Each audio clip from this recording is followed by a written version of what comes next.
بسم اللہ الرحمن الرحیم وبہ نستعین وصلی اللہ علی نبینا محمد وعلی آلہ وصحبہ اجمعین ومن تبعہم بإحسان الی یوم الدین وبعد قال اللہ تبارک و تعالی ادعونی استجب لکم ان الذین استکبرون عن عبادتی سیدخلون جہنم داخرین۔ تمام قسم کی تعریفات اللہ رب العالمین وحدہ لا شریک کے لائق و زیبا ہے، جو ساری کائنات کا تنہا خالق و مالک ہے، اور بے شمار درود و سلام ہوں اللہ کے آخری نبی جناب کریم محمد رسول اللہ صلی اللہ علیہ وسلم کی ذات مقدسہ پر۔ محترم سامعین، اس سے قبل جس ذیلی عنوان کے تحت باتیں چل رہی تھیں وہ تھا نبی کریم صلی اللہ علیہ وسلم کی سنت کی پیروی کرنا، یعنی جس طرح آپ صلی اللہ علیہ وسلم نے دعا مانگی ہے، جیسے مانگی ہے، اور جن الفاظ میں اس کا اہتمام کرنا بہتر ہے۔ اب یہاں صاحب کتاب شیخ عبدالرزاق بن عبد المحسن البدر حفظہ اللہ جو ذیلی عنوان قائم کر رہے ہیں وہ ہے بدعتی اور نئی دعاؤں سے بچنا۔ بدعتی کا مطلب ہے جو آپ صلی اللہ علیہ وسلم سے ثابت نہ ہو۔ اب اس میں دونوں شکلیں، جو آپ سے ثابت نہ ہو صحیح سند کے اعتبار سے اس کو پیش کرنا یا ان دعاؤں کا اہتمام کرنا غلط ہے، اس لیے کہ جب وہ آپ صلی اللہ علیہ وسلم سے ثابت ہی نہیں تو کیوں سے آپ کے نام کے ساتھ منسوب کیا جا رہا ہے اور اس کو مانگا جا رہا ہے؟ یہ غلط ہے، وہ کتنی بھی اچھی دعا ہو۔ کچھ مثالیں میں نے اس سے قبل کے درس میں آپ کے سامنے پیش کی تھی، جیسا کہ کھانے سے پہلے ہمارے یہاں مشہور ہے بسم اللہ وعلی برکت اللہ، بہت اچھی دعا ہے اللہ کے نام سے اس کی برکتوں پر، لیکن وعلی برکت اللہ اللہ کے رسول سے ثابت نہیں ہے، اس لیے اس دعا کو نہیں مانگا جائے گا۔ کھانے اور پینے میں صرف بسم اللہ کا اہتمام ہوگا، اس کے علاوہ کسی اور چیز کا نہیں۔ تو بدعتی اور نئی دعاؤں سے بچنا ہے، جو آپ کی مسنون دعائیں ہیں انہی کا اہتمام کیا جائے۔ دعا عبادت ہے، عبادت توقیفی ہوتی ہے۔ توقیفی کا مطلب جیسے جب جس انداز میں بتایا گیا ہے ویسے ہی کرنا ہے۔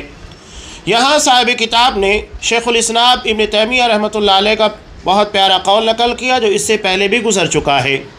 یہ فرماتے ہیں کہ بے شک دعائیں اور اذکار سب سے افضل عبادت ہے، اور اس سے قبل جو حدیث ہم نے بیان کی کہ اللہ کے نزدیک دعا سے زیادہ قابل تکریم کوئی عبادت نہیں، اسی سے استدلال کرتے ہوئے علامہ ابن تیمیہ رحمۃ اللہ علیہ کہہ رہے ہیں کہ دعائیں اور اذکار سب سے افضل عبادت ہے، اور عبادات کا دار و مدار توقف یعنی توفیقی ہوتا ہے، توقیفی، اور اتباع پر ہے، نہ کہ خواہشات اور بدعات پر۔ یعنی جیسا انسان کا جی چاہے، یا اللہ کے رسول کے علاوہ کسی نے کوئی طریقہ ایجاد کر لیا، کوئی دعا ایجاد کر لی، اس کو ہم مانگنے لگ جائیں، نہیں۔ ان چیزوں کے پر دعا اور ذکر کا انحصار نہیں ہے، نہ دار و مدار ہے۔ کسی کے لیے جائز نہیں کہ وہ لوگوں کے لیے ایسی دعائیں اور ذکر اذکار کو رائج کرے جو مسنون اور جائز نہ ہو۔ آگے کچھ باتیں آنے والی ہیں اس سلسلے کی انشاءاللہ۔ ہم آپ دیکھتے ہیں کہ بہت سارے لوگ اذکار اور وظائف کے نام کے پر، جو کہ آپ صلی اللہ علیہ وسلم سے ثابت نہیں، کہیں یہ لکھ دیا جاتا ہے کہ مجرب ہے، یعنی اس کے پر تجربہ کیا جا چکا ہے، کہیں یہ کیا جا سکتا ہے کہ میں نے اس کو پڑھا تو مجھے بڑا فائدہ ہوا، حالانکہ وہ اللہ کے رسول سے ثابت نہیں۔ میں نے پچھلے درسوں میں بھی آپ کو بتایا تھا کہ شیطان اللہ کے رسول کی سنت سے ہٹانے کے لیے اس طرح کے اوراد اور اذکار کی بنیاد کے پر ہمیں تکلیف دینا چھوڑ دیتا ہے۔ جیسا کہ حضرت عبداللہ ابن مسعود رضی اللہ تعالیٰ عنہ کی بیوی، جب ان کی آنکھ میں تکلیف ہوئی، وہ ایک یہودی کے پاس گئی اور اس نے کچھ منتر پڑھ کر دم کر دیا تو آنکھ کی تکلیف کم ہو گئی۔ حقیقت میں وہ شیطان تھا، انہیں تکلیف پہنچا رہا تھا، اور جب وہ صحیح طریقے کو چھوڑ کر ایک یہودی کے پاس چلی گئی